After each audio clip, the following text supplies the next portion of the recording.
Bandeko, bébé Rachel, azali, bébé Starte, mazali, bébé victime. Erango yo bandeko, to sauver bébé Rachel, na maboko ya Grace Mbisi. Grace Mbisi, aza nanu kokanisa, azo tourne feuilleton, aza ko créer novelas, aza kosala théâtre. Bébé Rachel azali bébé Starte, mais azali bébé victime. Bandeko erango yo, tozala no secours ya bébé Rachel. Ah, le blog. Allez, et bah, si bien. Ah non, grâce. Mais quand c'est, tu n'aimes pas. Non, non, on a dit.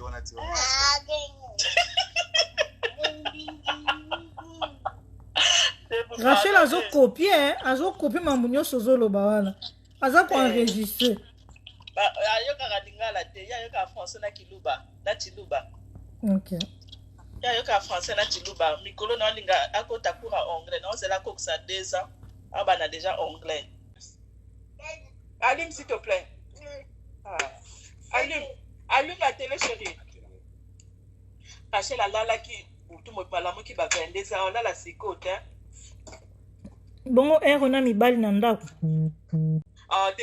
Marilo yo landa film Marilo to sala na bia Marilo yo pito sa direct yo so landa film. o mais yo moko mutolobi oza na deboule no yo moko mais deboule Marilo yo posa mystique oh nana mo ba na katina edo nana mo ba na c'est bon nde deboule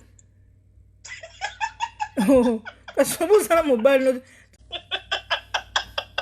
aussi ma question on est décidé pour les bon comme déjà minuit à aucun de minuit déjà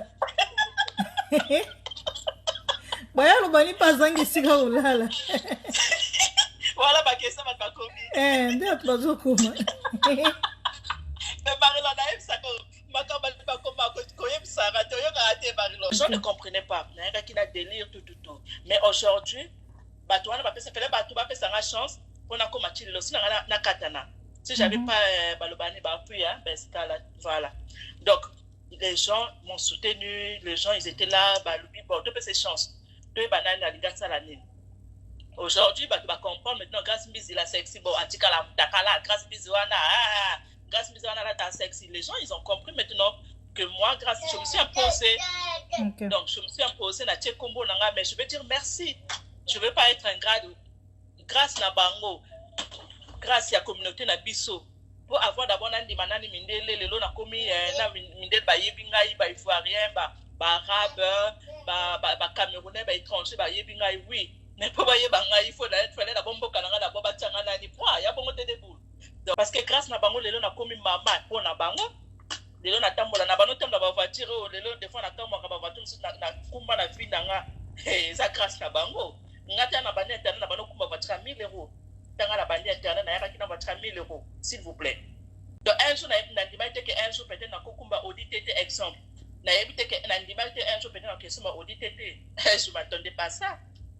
Le na kuma na yebike ba futa ndako par mois. Eza bandi ko nga ba pesinga courage. OK. Lelo fona futa ndako na kuma responsable na boti pe lelo. Donc grâce ya bandi ko nga communauté nangai donc merci na batino surtout à comme singa Grace Mbisi merci pour comment laisser passer dans affaire pendant la boîte moko boye les a plein na yereta penza mais ba lobaté pour boter les artistes à côté tout ça c'est quoi batu batelemi pour grâce à côté on va laisser des place maintenant start batu ba pêche sur place OK mbote ba papa ba mama bandeko mbote barando na barandonete mbote batoyo balingaka rando na ba oyo balingaka rando te mbote ba jeune garçon na ba jeune fille mbote bana mike na ba bébé mbote ba Sainte Anuarite Sainte Thérèse Sainte Ingrid Kabongo bandeko. En tout cas, makambo eza koleka biso toza kokanisa kaka bébé star toza komona Grace Mbisi tout le temps na bébé Rachel. Metomi tia na place ya mwana yangoyo. Mwana nano akokisi 2 ans te. Me bolanda vi mwana aza komene. Bobosana ke mwana baza kosukule kitoko. Bobosana ke mwana bazola tse biloko ya griffe. Parce que ye biloko wana ayebi yango te. Biloko wana yango pete ekosala ye azala moto. Biloko wana te yango wana ekokolisa ye azala na motu ya kitoko. Pamba te Grace Mbisi oya biso aboti ezali lokumu pe ezali esengo. Pamba te mwana azali mapamboli ya Nzambe. Me Grace Mbisi aza kokanisa azali na feuilleton. Azali koexpose mwana tout le temps. À part koexpose mwana botala Grace Mbisi. Premièrement aza na vie ya couple te. Aza na horaire normal te ya kolamuka na ya kolala. Aza na horaire ebele te. Mais azali toujours kotia mwana liboso ya baminda. Liboso ya ordinateur. Pe kosala ye makambo oyo bakokosala na bana te. Mwana aza na posa akola ndenge bana tu bakolaka. Mwana aza na tina amonaka ba image bongo te. Aza pe na tina amimonaka na ba television te. Aza pe na tina ba filmaka ye pamba pamba te. Mwana fwa mitonga. Mwana akoki kosala makambo te oyo Grace Mbisi aza kolota to oyo alingi asala na ye. Yango bébé Rachel aza bébé star te, mazali bébé victime. Bozo mona Grace Mbisi makambo azoloba pe azosala yango. Ndenge moko azoloba sikoyo ke na 2 ans akokotisa bébé Rachel ayekola anglais. Elingi koloba ke pana ye azomona bébé Rachel akoka biloko nyonso aza neti robo akosala oyo alingi ye mutu akotonga bébé Rachel. Nzoka bébé Rachel azali mwana popi te. Baza pe na kati ya novelas te. Bazo tourne pe feuilleton moko te. Mais bébé Rachel azali penza moto réel.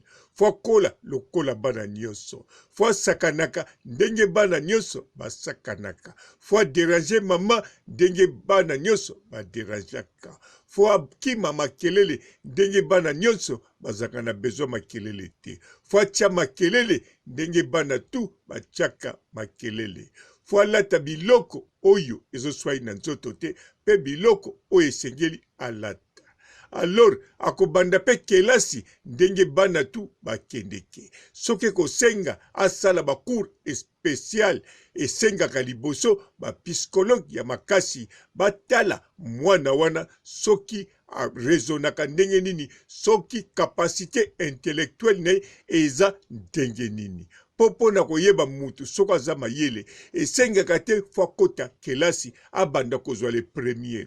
Kaka nde na 2 ans 3 ans bakoki koyeba mwana oyo raisonnement na ye eza na vitesse na malembe to ndenge nini. Bakoki koyeba deja capacité intellectuelle na ye. Mais Grace Mbisi aza kosalela ye ba projet selo ye. Aza komema ye vie ya novelas. Aza komema ye vie ya feuilleton. Yango na lobi bandeko bosala makasi bosunga bébé Rachel tangu yangoyo. Parce que aza kokola na mama. Mama oyo aza kokola na ye aza komema vie lokola mama te. Ye moko deja amema vie na ye normalité to akanisa. Biso nyonso tolandaka ngo na media amema vie na ye na vie kaka ya feuilleton. Amema makambo ebele na ndenge ya feuilleton. En tout cas, na kosa bino te makambo zako mema na feuilleton ezalako sepelisa biso nyonso. Surtout nga ezako sepelisa nga na ndenge ya kosakana te. Ngai nde na lelaki ye na ndenge ya kosakana te. Ti sikoyo na sepelaka na ye. Mais problème ezali awa. Oyo abotami ayebi likambo moko te na monde na vie ya Grace Mbisi azali innocent ya bato. En tout cas bandeko tango toza kotala boye tozo kanisango ezakaka vie ya Grace Mbisi, mais Grace Mbisi vie na ye ezali ya Rachel te. Rachel aza na vie na ye. Rachel na 5 ans, na 7 ans, na 12 ans akozala pe na caractère na ye. Alors soki Grace Mbisi amemi ye na modèle na ye salisi ye makambo oyo Rachel akandaki kosala te. En tout cas caractère koya kobota na bébé Rachel na ba âge ya 5 ans, 7 ans, 12 ans. En tout cas ekoki kozala ba caractère na comportement moko bizarre. Elingi koloba Rachel avant 12 ans akoki kozala mwana moko bizarre. Alors soko azali mwana moko bizarre ezali sikoyo faute kozala ya nani éducation na nyonso azwi epa ya mama na ye Grace Mbisi. Boyeba ke Grace Mbisi azali congolaise. Alors basi nyonso oyo mingi balela makambo lokola Grace Mbisi ya ba congolaise makasi na bango soka boti mwana pana ye ezakaka mwana nanga aliaka azanga keloko moko te. Mwana nanga alataka kitoko koleka bana nyonso. Mwana nanga asukulaka na ndenge ya kosakana te. Mwana nanga akozonga classe na basaki ya kitoko. Alors mwana aza ya ye pe akomisi ye mwana popi, donc akosala na ye oyo nyonso alingi po comparer na bana popi ya batu mususu. Mais bébé Rachel aza mwana popi te, azali mutu atalaka kamera tango Grace Mbisi afilmaka azalaka ya kokamwa. Alors Grace Mbisi mbala moko mbala mibale tokoki koyeba, me bana bakolisaka bango ndenge Grace Mbisi azokolisa te. Natali nalobi te lokola mwana nana kokisi desante tikanga papa robo na mur nyonso oyo nazalaka nango na Grace Mbisi na belela au secours na batu nyonso balandaka Grace Mbisi pe balandaka media balingi bana ya actrice na biso oyo bapesaka biso bilengi na kati ya media bakola na mupepe na bango moko. Yango na lobi bosunga Grace Mbisi na bébé Rachel pamba te bébé Rachel azali bébé star te, mazali bébé victime. Na kanisa bandeko bobanda kosolola na ye o bozaka pene na ye malembe. Soke sengeli bazwela ye service moko ya psychologue asunga ye. En tout cas ebongi bozwila ye. Soki pe sengi azo tchateti esengi bozwila ye service social aya kosala reproche ezali pe nécessaire botindela ye service social aya kosala ye reproche na nyonso azali kosala. Nyonso wana ezakaka bolamu ya bébé Rachel. Bébé Rachel soka koli normal ndenge bana tu bazalaka ekozala pe bonheur ya Grace Mbisi pe ya famille ya Grace Mbisi, surtout ya ngai papa robo na lela bactrice na ngana bacteur na barando na barandonnette ya net. Na lingite bazala na ba problème surtout bana o bako bakobota pe ba vie na bango privé. Na sukisi awa totikala malamu et ciao. Bonjour fidèles internautes de www.elengiakomba TV. Bonjour, bonsoir, balandi nyonso ya Elengi ya Komba. Congolaise TV.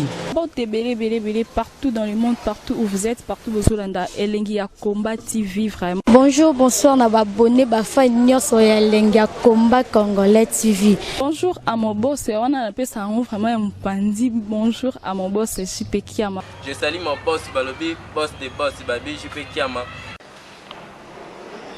Bonjour, na balinga Elengi ya Komba Congolais TV vraiment. Ngamo na zana chaîne de ça qui topo ya boss na JP Kiama ta ay boss des boss ya nyama ya danger. Donc ba samtalo la zaki. Ya boss na biso JP Kiama nzambe na ngai ba boss bazali ba boss bazali JP Kiama le boss des boss. Napesi d'abord bonjour te ba mbote belé na mo boss JP Kiama wana na kozangisa ote donc na ko lekate sana napesa mo boss JP Kiama boss des boss. Bon, belé, partout dans le monde, partout où vous êtes, partout où vous êtes, Elengi à Combat TV, vraiment. Bonjour, bonsoir, na abonné, bafa nyoso ya Elengi à Combat Congolais TV. Bonjour à mon boss, on a appelé ça vraiment un pandi. Bonjour à mon boss, JP Kiama. Je salue mon boss Balobi, boss des boss, Babi JP Kiama. Bonjour, na bakubali Elengi à Combat Congolais TV, vraiment. Ramon Lazana, chaîne de chaque topo, il y a pas de JP Kiama, et boss des boss, il y a ni à danger. Donc, on va s'entendre dans la zaki. Ya boss na biso JP Kiama nzambe na ngai ba boss bazali ba boss bazali JP Kiama le boss des boss. Napesi d'abord bonjour te ba mbote belé na mo boss JP Kiama wana na kozangisa ote donc na ko lekate sana napesa mo boss JP Kiama boss des boss.